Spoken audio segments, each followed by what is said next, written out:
Trigger warning. The following podcast contains content that may be deeply disturbing. You will hear first-hand accounts from parents and family members who have lost children to filicide, the murder of a child by a parent or caregiver. These stories are raw, emotional, and shared from the perspective of those who have lived them. They include details of unimaginable loss, system failures, and trauma. Please take care while listening. If at any point you need to pause, stop, or step away, we understand.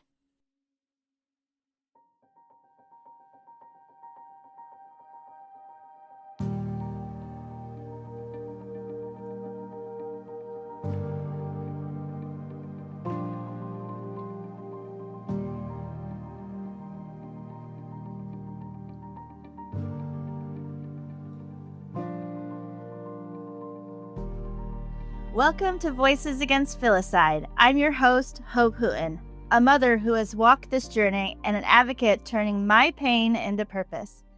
This podcast sheds light on filicide cases, statistics, who these children were, the warning signs missed, and the advocacy being done in their honor, and so much more. Together, we speak the truth, honor their lives, and fight for change.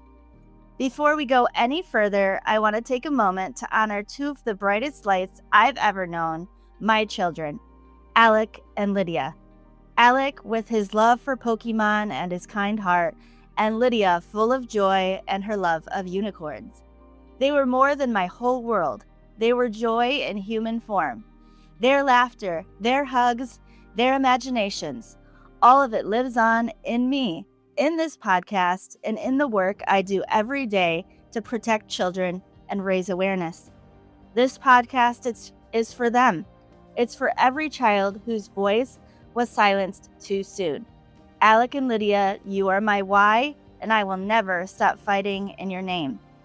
Thank you for joining me today, and let's get right into today's episode.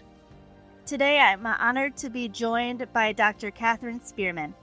Dr. Spearman is an assistant professor in the Ross and Carol Neese College of Nursing at Penn State. She also serves on the faculty of Child Maltreatment Solutions Network and the Center on Children and the Law at Penn State Dickerson Law. Her work focuses on child welfare, violence prevention, and supporting families who are navigating trauma. She brings both clinical experience as a pediatric nurse and research experience that bridges health care, child protection, and the legal system. I'm so grateful to have her here today to share her insight and experience.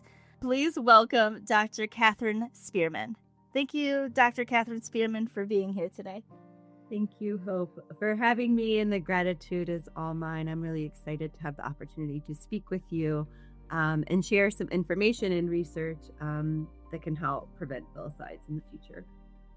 Thank you. On Voices Against Filicide, we want to talk about that prevention. We want to honor these children's lives that were lost, and we want to continue to fight for change.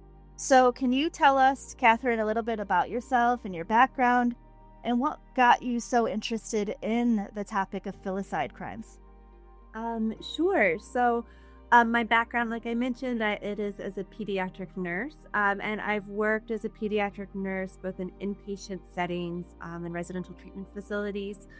So for children who are wards of the state, many of them experience significant amount of trauma, and so a kind of a common thread from my many, even when I was working inpatient, many of the kids that I took care of had witnessed domestic violence, had themselves been victims of non-accidental trauma, working night shift and talking to, protective caregiving parents who were there and their child ended up hospitalized because of the actions of somebody else that harmed them. Whether it was physical violence, whether it was withholding needed medications or treatment. I think a really common example to think about is a child who needs an asthma inhaler, and then there was a parent who was withholding that, and then the child ended up in the hospital with acute asthma exacerbation. taking care of kids whose mom comes in with a broken arm, having been in the ED all night because her arm was broken by her child's father. I witnessed, we took care of a child on the unit um, who had been shot in the face during a custody exchange. So clinically, I was seeing all of these things. And I also saw how people were really limited in what they could do and sort of their own locus of control based on what legal systems decided about these families' lives. And so I was working, while I had been a nursing student, I had the privilege of taking a family violence course by Dr. Jacqueline Campbell, who's just a legend in the field. And so when I had these questions about like, well, what's the research on this? Or like, what can we do? I feel like I'm putting a Band-Aid on the problem. Like I was literally putting a Band-Aid on the problem. And I wanted to do more. And Dr. Jackie Campbell, who ended up becoming my PhD advisor, she encouraged me to go back for a PhD and kind of look into answering some of these questions that I had. And so that's sort of how my nursing journey from the clinical experience went to my research journey. That's amazing. And we need more people like you because, like we've talked about outside of the podcast, there's not a lot of research on filicide crimes and children who are hurt by parents. And so you're shedding a light on this. And as a parent who's gone through this, I am greatly honored that you're doing this because it means a lot. It can't save my children anymore, but it can help bring awareness and save others. Yeah, definitely. I mean, one of the things about Dr. Campbell's research is that, if you're not familiar with her work, she really identified, the risk for lethality for adult survivors of domestic violence. And the instrument she created, danger assessment, is used all around the world. But as I started working with her and I got to work with her on an intimate partner homicide study, and we collected data on children as well, there's so many gaps. And what I realized is that even within the field of intimate partner violence, there's focus on sort of the criminal legal response and maybe protective orders, but there really is like people had not been paying attention to the family court response and really looking at that as a point of intervention.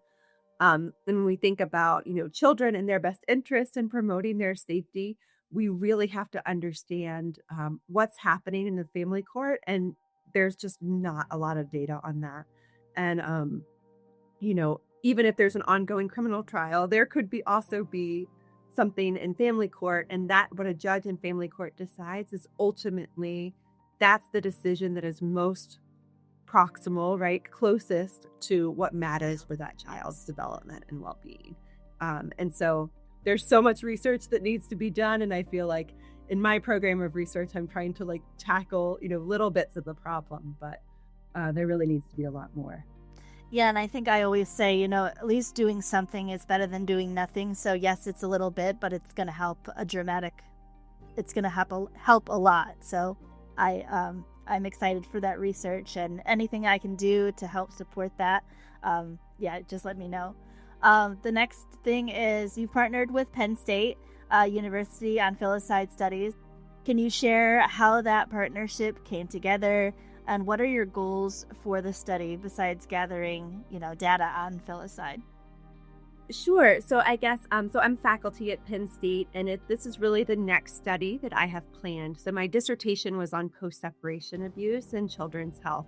And like I mentioned, I also, in addition to my own research on post-separation abuse, I was also working with Dr. Campbell on her study of intimate partner homicide. Again, just understanding there's this huge gap in understanding filicide. Most of the domestic violence literature focuses primarily on adult victims of intimate partner violence. When understanding the circumstances and context when filicides happen and when children are murdered in the context of domestic violence is really poorly understood. There's no existing lethality instrument for children, whereas there's a number of different risk assessment tools for adults. So that's a huge problem, and that's something that's really a primary goal of my program of research that I want to work on developing. And again, my research was with sort of survivors of post-separation abuse and coercive control, maternal survivors, and asking them questions about their children's health. And what I realized is, especially in my qualitative interviews, in many of them, a lot of the risk factors that I was reading about in homicide reports or in medical examiner risk factors, they were bringing up and telling me their story And I was like, there's so much overlap here. And it was really scary for me as a researcher thinking about like, okay, is this person I'm talking to, are they safe? Because they just told me about how they had a history of strangulation. I know that they're going through a separation. And is this child safe, as a mandatory reporter? What are the things that I need to report? There were just a lot of research questions that were unanswered. So sort of once I finished my dissertation, my next goal is really to conduct this filicide study. I'm hoping to launch it this spring, pending IRB approval, and hopefully getting some grant funds, but to really elicit what those risk factors are by talking to family survivors of filicide. One of the things when we look at sort of public data on violent deaths, the context around them is often quite poor. A lot of times it's like a checkbox and it's up to, did the individual person in the local jurisdiction check that box, yes or no? So how do we evaluate those risk factors? There's also very little research that's been done on the timing. And understanding the timing and risk is really important for prevention because, that way, if we have data on like these are really risky times, and we know that separation is a risky time, but that's sort of like a fuzzy, the most of them happen within the first year. Most intimate partner homicides happen within the first year, but we don't really know, are there certain things that cause an escalation? So when we're thinking about filicides, one of the pieces of data I'm hoping to, gather from this study is to better understand what is the timeline, what are patterns of escalation, and really, in talking to survivors, what are the red flags that, we need to have, or that systems need to understand so that they can intervene. I think that that's exactly what needs to happen because I can only speak to my case, but in my case, nothing was done after the fact.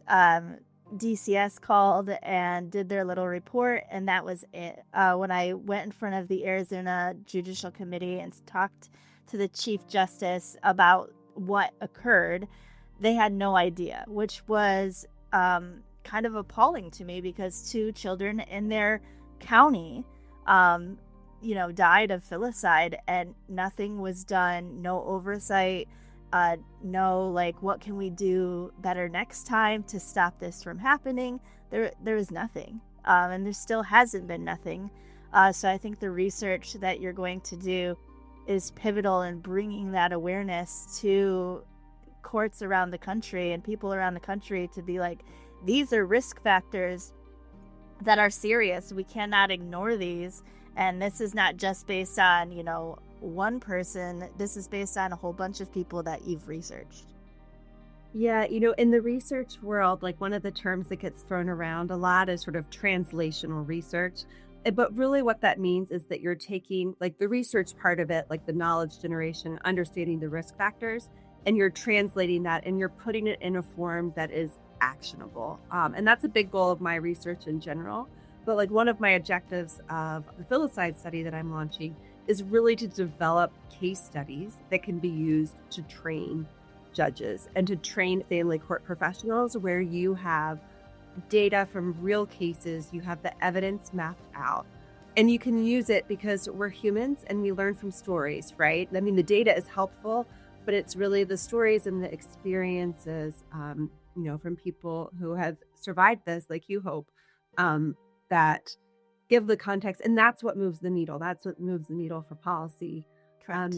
The real stories. And when I talk about, training judges, for me as a nurse, I always think of that as like my upstream nursing intervention, my upstream public health intervention, right? Like there's only so many Band-Aids I can put on.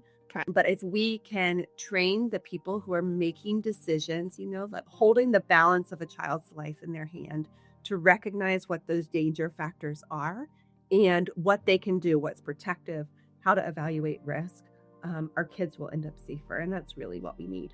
Yeah.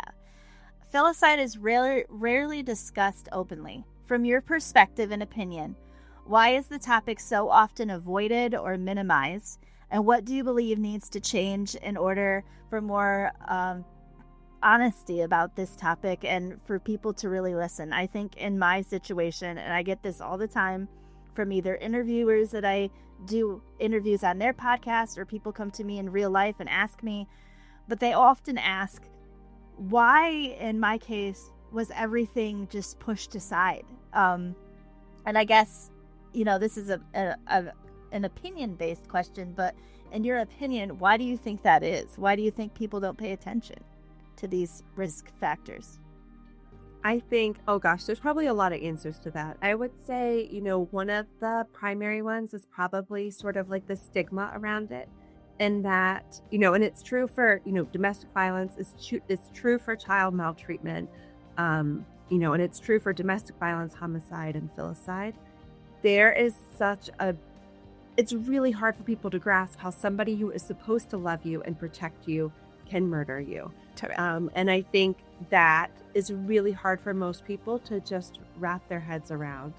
I also think our media plays in the role because, anytime there's a domestic violence homicide or a filicide or a mass shooting that, isn't a school shooting, people talk about it as this isolated tragedy. And when you really look at them, they all share many common risk factors. These aren't isolated tragedy. Correct. They all share this.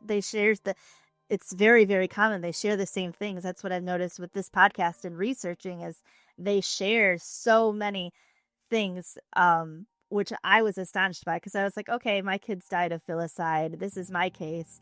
But then when I look at everything else, everybody else's case, or talk to parents, they're very, very similar. Yeah, they share. And so they all have this similar pattern. And so kind of like the tagline that I often go back to, even if I'm talking to judges, is I say, patterns are predictable.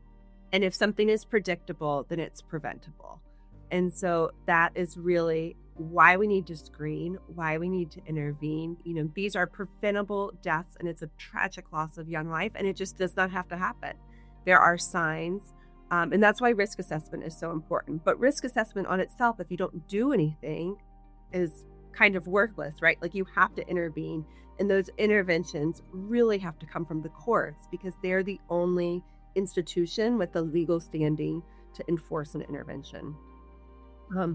The other thing where I think there's a misunderstanding oftentimes too is that, well, maybe risk assessment, it just has to be done once, right, at separation.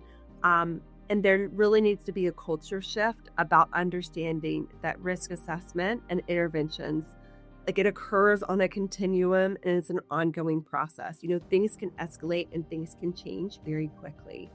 And then I think the third issue is, particularly in the United States, there is this fundamental conflict around parenting rights and child safety.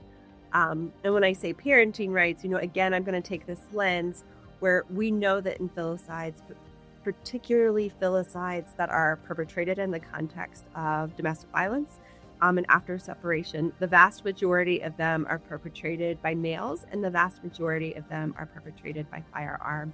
And they're disproportionately followed by suicide. And so I think, helping courts understand how to balance parents' and fathers' rights with children's safety is a really thorny issue. It's something that makes a lot of people uncomfortable. And so I think, besides the regular gaze aversion problem that people have to child maltreatment in general, is this idea that, like, a parent is a danger to their child, and recognizing those signs. The courts would prefer not to intervene in parenting rights, even if they suspect the child is in danger. And so I think having more data, having more resources, having more training on that conflict, and kind of shining a light on it, so that people have algorithms and things that they can follow to assess and kind of strike the appropriate balance, is really important. Yeah, and that's what we're trying to do in Arizona with the Alec and Lydia Act. It's going to be specifically focusing on that mental health care piece, and following those risk factors. And it dives into domestic violence as well, because we know that mental health and domestic violence also, are a part of filicide crimes. And so it's both of those pieces, and making sure that those judges look at those risk factors and don't just ignore them. So I think that the research that you're doing, and I think all of it is going to be coupled together to help the system change over time. It's not going to happen all at once, but I think that we're moving steps forward to make that change.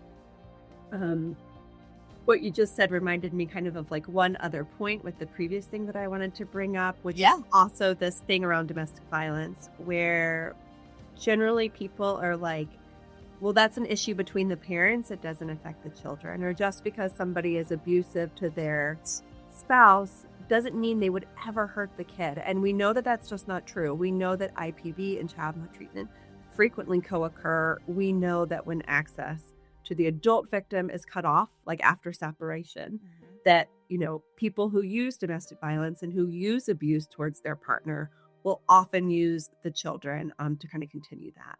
And so that's something that courts really need to understand as well. And I often, threats of suicide are a risk factor. It's on the danger assessment that Dr. Jackie Campbell created, and they need to be taken very, very seriously by courts.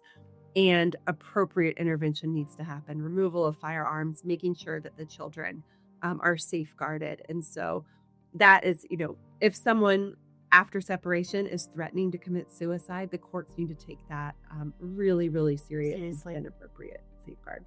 Yes. I think everything that you've mentioned, this is the irony. Everything that you've mentioned in our conversation so far were risk factors in my case, and at each point that you're discussing could have been stopped. Like you said, I mean, every single thing you're bringing up with the domestic violence, with the threats of suicide, with the firearms, with, I talked about the mental health piece because that's what he was struggling with severe manic episodes, with psychosis, and all of those factors should have, stopped someone and said, hey, we need to look at this deeper. And as someone going through this situation, I could only do so much because I was still in it, right? I was still learning how to live without the abuser next to me. And those factors that you're talking about, where I think victims also want to believe in their head, and I can only speak for me, where I thought that, okay, he's abusing me, but he would never hurt Alec and Lydia. I thought that. I believed that. And that's, a misconception that I wish I would have known sooner. Yeah, and I mean, I think that really speaks to why family law professionals, just in general, beyond judges, the attorneys, people who work in the court system, a lot of people are pro se, also need to be trained on these factors, because, you're expecting somebody who's been traumatized from abuse to now enter a legal system that makes no sense, and they don't necessarily understand. I wasn't trained as an attorney, right? Like, you don't necessarily understand all the legal terms. Correct. I don't know if you've watched the Netflix episode Made. I think it's in episode 2. Anyways, there's this whole scene in Made where she's in the courtroom, trying to respond to an emergency petition. And the judge or the magistrate sitting on the bench and the other attorney have this conversation. And all they're saying is legal, legal, legal, legal, legal, legal. And I think for survivors who are going through the court system, that's what it feels like. It's a really complicated, hard system to understand. And it's a lot, in general, in the United States, we hold individuals accountable for structural problems. And I think when we're talking about child protection, we have to move beyond this idea, besides the mom is, responsible for protecting the child. No, our systems are also responsible. And they need to be able to understand and identify risk factors and help, moms, protective dads, people who are presenting to the court for help for the safety of their children, understand and identify their own risk. It's one of the reasons the danger assessment is really great. When Dr. Campbell originally designed it, part of her intent was also to help adult victims of domestic violence understand their risk, because it's hard to believe that somebody that you've loved, that you've been intimate with, that you had children with, would hurt you or your kids. Yeah. I took a long time. I mean, this is after they passed, right? It took a lot of, I'm still in therapy working through these things, but at the very beginning, when I was going through the separation and emergency temporary orders and having to speak on the bench, that's like, weeks after we separated, weeks after all of this trauma, is coming out, and, he's dealing with his own issues. Like, everything's happening at once. And so, yeah, I didn't know how to handle things. I didn't know what to say and how to say it necessarily to the courts. And I do blame myself for that, but I also wasn't educated, so I also blame, others for that as well, because I was never told, like, this is this. And, you think that your kids are safe because you've also been abused. Like, I was never taught any of that stuff or even educated about it. So. Yeah, well, you can't blame yourself, right? I mean, you did no wrong. You did not do anything wrong in this, right? Like, the harm that was caused to your children, that is with the person who caused them harm, right? With your ex-husband. It's not on you. But Yeah. systems have to respond better, and they have to understand the risk. And many survivors, when they go, just like you described, you make these series of decisions where you're like, okay, one of the things I found in my dissertation research, people who applied for protective orders, they were like, yes, our protective order was granted. The court heard me. They believed me. Yeah. They granted this protective order. They had all this validation. And then when they got to their custody hearings, the court was like, well, you're trying to interfere in the relationship with the father. 100%. And, oftentimes that protection was then removed. Or it was used against them. One of the, we've just published a paper on this, and one of the moms described how the court completely reversed custody and awarded father sole custody because the mom had sought a protective order. And even though it was granted, she ultimately lost custody of her kids. So these are the really conflicting decisions, survivors are faced with. And we haven't even touched on the point that the system, our family law system in the United States, is a private civil legal system, which means it requires resources to access. And it takes money to get a lawyer, money to get experts. And, that complicates matters even because, the scales of justice are tipped by money, not necessarily love or science or any of those things that we know are important for children's development. Which, on the outside of it now, I thought that they were there to protect me, to protect the kids, to do what's in our best interests. And, now, like many other parents, it's like we were had the wool pulled over our eyes. Like, I didn't know how the system actually worked, so yeah. So there's a strong link between domestic violence and filicide, like we've been talking about. Can you explain how domestic violence increases the risk of filicide? In my research that I've done for this podcast, every single case that I've covered, there is some sort of domestic violence that, supersedes the filicide. And so I think as a parent that has lost their children to filicide, and as a domestic violence survivor, it took me a long time to understand that those two are linked. I thought that they were separate. And I laugh at that because they're not. They're completely linked. Can you explain why the risk is so heightened when there is domestic violence in these situations? I think probably the simplest explanation is starting with sort of, domestic violence and child maltreatment. Our systems, our funding stream, even research and practice, right? Domestic violence is sort of addressed over here. Like, here are the services, here's the funding, here's the things for domestic violence, and here's the funding, and here's the services for child maltreatment. And even though they co-occur in people's lives, you often hear somebody is being abused in the household.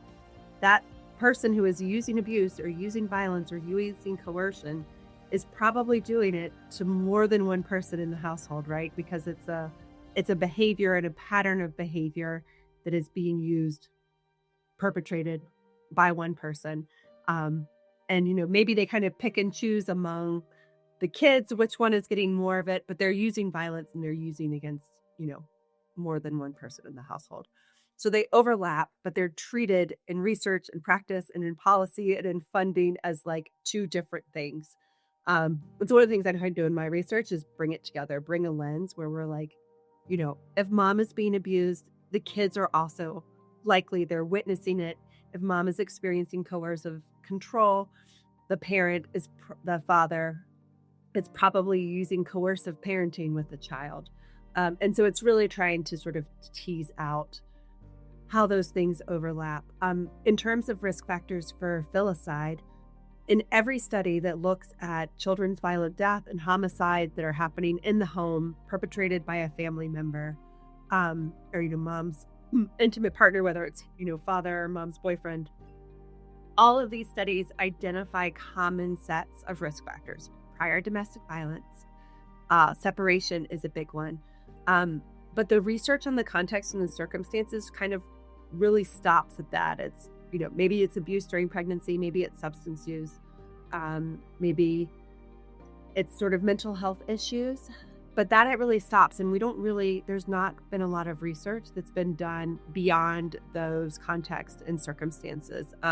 Lori Graham did a really great scoping review on children killed in the context of domestic violence. I think it was published in 2024. I can send it to you so you have the right information. Yes, we'll put that in the show notes. Any links or any resources, any data that you have, Katherine, if you could send that to me, and we'll put that in the show notes at the bottom of the podcast. Perfect. I'll send that to you. Yeah, one of the big takeaways was that, the context and the circumstances of these deaths are really, they're sort of poorly discussed in the literature. And that's also because of how we kind of collect our data on a population-based level. So states might have a child fatality review and they might have a domestic violence fatality review. It may be states are looking at those, but from like a research perspective, we rarely have that kind of at scale. And then again, our population-based data, like, the FBI Uniform Crime Reporting, UCDR, hold on, I'm messing up the acronym. I'll send it to you. Okay. There's a few data sources for violent deaths in the U.S. And in those data sources, the context is often missing. So we don't necessarily know the risk factors that occurred prior to the death. So that's kind of on us as researchers and on us as systems. How do we improve data collection from an epidemiological perspective so that we can better understand risk factors? And it's one of the reasons why I'm really excited about this qualitative study that I'm about to do, because I think that will elicit the risk factors that aren't necessarily showing up in these big data sources. And that kind of like points the direction for the next wave of research that's needed. You keep bringing up coercive control. Can you explain, because there are a lot of people that listen to the podcast that don't have experience with domestic violence or filicide or any of these things, but they're interested in learning and being educated. Can you explain what coercive control actually is, like with examples possibly? Sure. So when I think about coercive control, and the term was coined by Evan Stark kind of in the early-ish 2000s, I think. He called it a condition of unfreedom, or a condition of entrapment. And really, when you think about it, it is, specific tactics and actions and behaviors of a perpetrator using coercive control, but they're also reinforced by sort of structural norms and laws and policies, right? And so the other thing about coercive control is that it's really individualized, right? An intimate partner has intimate knowledge of like what matters to you, what's important, sort of what will make you cave. For a lot of survivors of domestic violence, that's their children, right? They don't want their kids to get hurt. Their kids matter more to them than anything else, more than money, more than whatever. And so using kids is a really powerful term of coercion. If you leave me, I will take your kids. If you leave me, I will harm your kids. Those kind of, if you do this, then I'm going to punish you. Got it. That's an example of coercion, right? It's deeper. It's deeper. I want the audience to understand it's deeper than manipulation. it has manipulation, but it's deeper than that. Right. And I would really say kind of the fundamental thing underlying it is this idea of like fear of repercussions, right? It is setting an environment where you're scared to do the next action because of fear of what might happen to you. Right. Maybe it's losing custody of your kids, or maybe it's your kids are going to get hurt. But it can also be, coercion around finances, coercion around your home. If you do this, I'll make sure you lose your home. There's all different kinds, but it really is this sense of like an underlying threat. Sometimes it uses physical violence where, well, I can't, they punched a hole in the wall next to my head. Next time it's going to be my face. So I have to do what they say. Yep. Oftentimes you think of it, or I've heard people describe around sexual coercion. Well, yes, I consented to have sex, but that's because there was a gun right next to the bed. And so it's really about... Or I was physically like scared for my safety because he was strangling me or whatever it might be. Yes, whatever it is. It's really this sense of like, it's a whole... It's a fear. Different tactics. Yeah. But really what it does is it creates fear. And it could be fear about your kids, fear about your physical safety, fear about your financial and economic safety. Yeah. All of those things. But it basically removes your agency and autonomy. You are not making decisions as an autonomous adult because you're scared of the repercussions if you don't do what they say. Your choice system is taken away from you. Exactly. Yes. I'll give 2 examples in my case for my listeners. In my case, he often used our finances as a way of coercive control. So he wouldn't let me gain access to money, or if I was going to, when I talked about leaving, my money had a lot to do with inheritance and money from my parents. And so he stated, like, if you leave, I will, fight you for that. Even though that wasn't his money to fight, he used that as a tactic for me to stay. He also used, like Dr. Katherine Spearman was saying, the kids against me. So when I wanted to leave, he would say, oh, well, I'm going to call the police on you. I'm going to call DCS on you and say that you have been hurting our children and you are the abuser. So he used coercive control, but he also used, kind of segueing, he also used the Dovar tactic in a lot of my situations. So the Darvo. That Darvo. That's a really common perpetrator tactic too. Deny and reverse victim and offender. And a lot of perpetrators are really skilled at manipulating, particularly institutions and systems, to make themselves look like the victim. And kind of like the classic example I give is in cases of strangulation. And so we know that strangulation, one, it's a huge risk factor for lethality. It's called the last warning shot because your increase of homicide increases 750% if you've been strangled. Oh, wow. There is literally letting someone know that you have power over them, and the ability to stop them from breathing is about as coercive as it gets. But let's say somebody calls the police because they've been strangled. Oftentimes, victims of strangulation have very few external marks of injury. Maybe it's internal. And so for police or, whoever's arriving on scene and assessing it, they might see the perpetrator, the person who perpetrated strangulation, with scratch marks. I like calling them survival injuries because a lot of times it's strangulation. The person who survived strangulation says they strangled because they scratched back, they bit back, they fought back, and the person let go and they lived. So the perpetrator may be the one with the physical injuries, but they were the perpetrator of coercive control and they were the perpetrator of strangulation, and it's misidentified all the time. So I think that's a really good example that probably a lot of people could understand of how, that misidentification, how they use systems, how they can like reverse who is perceived as the victim or the offender. Correct. And in my case, I didn't know this until after the fact, but he was doing, my abuser was doing that when he was in the mental health facility. He was telling anyone that would hear, I was the one that was abusive. I was the one that hit him. I was the one that hit the children, when that wasn't the case, right?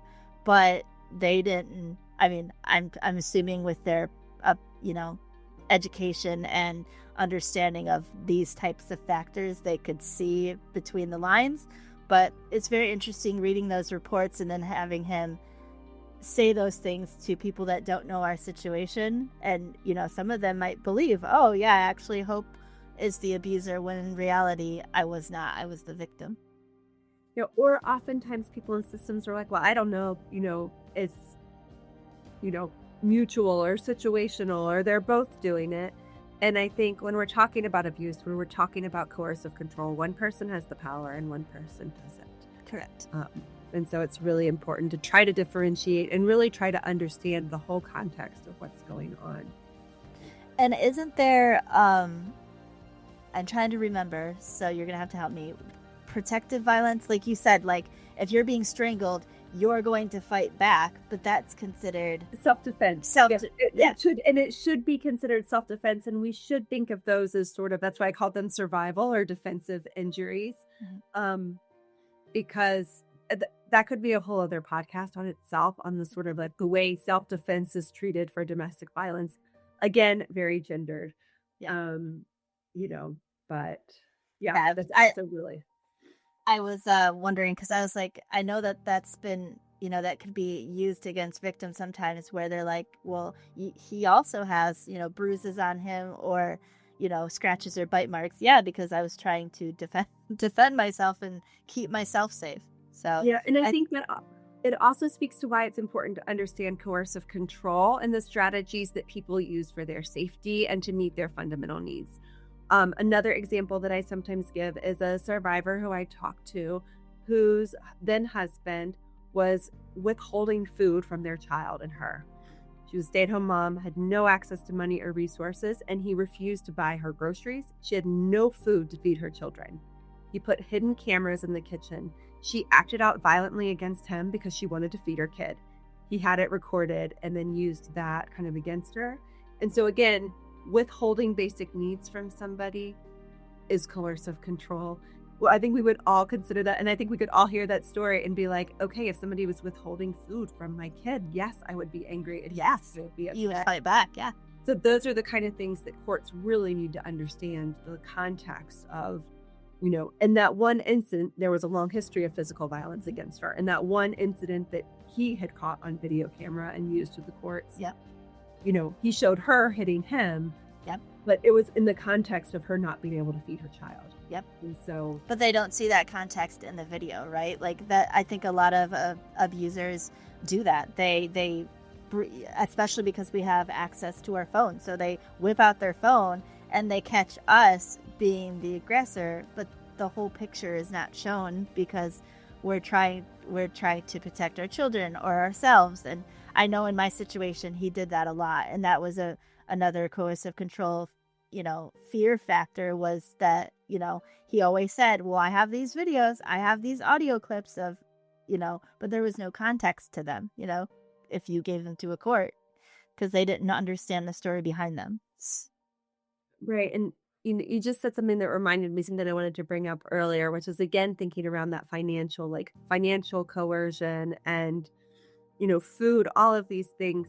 We wrote a paper and it was really mostly focused on post-separation abuse and coercion, but the importance of kind of connecting all the tactics to harm. And really, I called the framework that we developed assault on fundamental needs, because our legal systems oftentimes look for physical or sexual violence and evidence of that, of single incidents rather than the full pattern. But when we think about how it impacts human beings, right? Our fundamental needs, our need to have housing and shelter and food and sleep, these are really important things. And so abusive and coercive tactics that target those are really, really harmful. And so that's, again, that piece, like understanding how is an abuser using coercive or abusive tactics that target someone's fundamental need: food, safety, shelter. That's really important for courts to look at. This is a really, I want to ask this question because I think that some people listening want to know how to help. So for listeners who may be concerned about a friend, family member, or loved one, what are some warning signs or risk factors they should be paying attention to from the outside when that mask slips, because it does, what are some things that they can watch out for? And then once they see those, what can they do to help? Totally. So the things that come to mind, particularly after separation, one, like we mentioned earlier, threats of suicide, always pay attention. And then the other thing to really think about are those sort of persistent, unwanted, repetitive, maybe you're calling it stalking or harassment or the term, but that it's persistent and unwanted. Again, establishing a paper trail where you're helping the person set boundaries of like, this is not documenting that. Because even in cases without prior physical violence after separation, continued stalking is a red flag and a risk for lethality. In courts, there's some good resources, and I'll send them to you, Hope, so you can include them in the episode. Under there's resources for stalking. There is a safety app called My Plan that was developed by colleagues that I worked with at Johns Hopkins. It's an app on your phone that you can kind of check off the red flags that you're seeing. The danger assessment is built onto it. It also lets you say, like, am I a friend? Am I a family member? Am I a victim? And it gives you suggestions for safety plan and even, I think, local resources. It's a really great app. That's amazing. I didn't know that even existed. Yes, please send that. And that's a great resource. And again, I mean, all the other, asking around, what are the legal aid organizations in your area? But again, the things that, really concern me are, the threats of suicide, threats with weapons. And then, if it's a friend or family member experiencing these things, helping them establish a safety plan. Maybe they need to connect to like a local domestic violence advocate and really develop a safety plan around court dates, around custody exchanges, around important anniversaries and holidays. Abusers are often really intentional with the messages that they send. They choose important dates and times to do their abusive and coercive things because they know that they are sending you a message to let you know that you are in control. And that date might not mean anything to the court or mean anything to someone unless you explain, like, this was our anniversary, that's why he did it at this time, or things like that. Yes. Keeping a calendar is really important. But again, really thinking through, what are the safety plans? What are the things you can mitigate harm? Do firearms need to be removed? What are the options for that? In my local jurisdiction, there's some really great organizations. I don't know if you know Pierce's Pledge. Again, yeah. I know Leslie, yeah. Yeah, I figured you probably did. But kind of the work that she's doing to get lawyers to sign up that they're not going to represent if the firearms aren't securely stored at a third-party storage site. So I think there's some really innovative attempts at trying to de-escalate. And again, access to firearms makes everything more dangerous. So understanding, what is the access? Does the abuser have access to the firearms that could be removed? Do they have friends or family that would lend them a gun? And then, is there a place you can do custody exchanges? Or what are ways that you can kind of de-escalate violence? Can I also ask, in a relationship, so we're talking about if you're still in a relationship that's abusive, what are some things that family members can look out for and really pay attention to? Because I know that I've been told, like, oh, I thought that was strange that he did this, but I just, chalked it up to, marital trouble or this or that, so I think our brain tries to understand something in a positive light and negate the fact that something might be going on.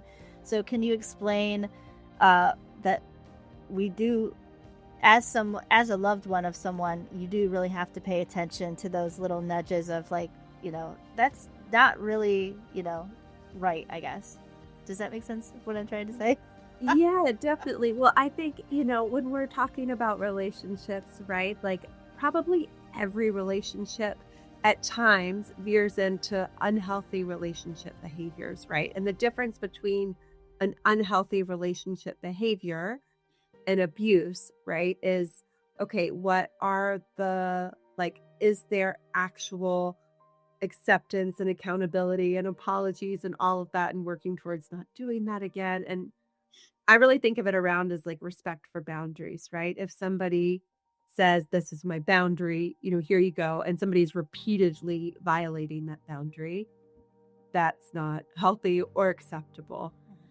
And so I think, for family members, for friends, when they see somebody who is in an abusive relationship, again, if the person wants to get out, helping them make a safety plan where they can separate, don't tell the abuser to the face, right? Like that can be very risky.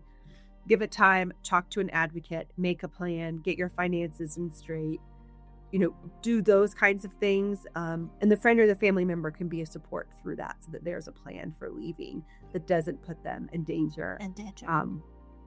And thinking through what are the repercussions for the kids. I mean, we have so many states that kind of have this presumption, whether it's in statute or sort of just in practice, of like, well, it should just be 50-50 in all cases, and they don't understand domestic violence. Really thinking through what's safe and what that would look like for the kids. And again, connecting to a local domestic violence advocate and reaching out for information. Friends and family can also do that too, because they probably have more freedom than the individual who's in the relationship. Yes. Is there any additional information or anything that you want to touch on before we end this episode? I'm sure we will hang up and I will think of something else. But, I think when I think about what's needed in research, practice, and policy, there's really so much work that needs to be done. But I think I would like to end on a message of hope, especially, when you're working on this. Like, I think that's really important. One of the things I like to say when I'm, training judges or talking to family court professionals is that it is not all doom and gloom. Yes, you need to understand the risk factors, but there's so many things that we can incorporate into family court parenting time orders that are protective for kids. Yes. And that help promote, and for survivors too, right? That help promote flourishing, even in adversity. So we have to understand the risks so that we can protect kids. And the message of hope is that we also really need to understand what's protective and what promotes thriving. And I think that those are attainable realities. It doesn't have to end in tragedy. Yes, I think that's a great way to end. Thank you so much, Dr. Spearman. If you are listening to this episode and you found it helpful, please share it. Also, please make sure that you are subscribed so that you get notifications whenever an episode is dropped. Also, please leave a 5-star review and a rating, as it helps the algorithm. And until next time, this is Hope Hooten with Voices Against Filicide.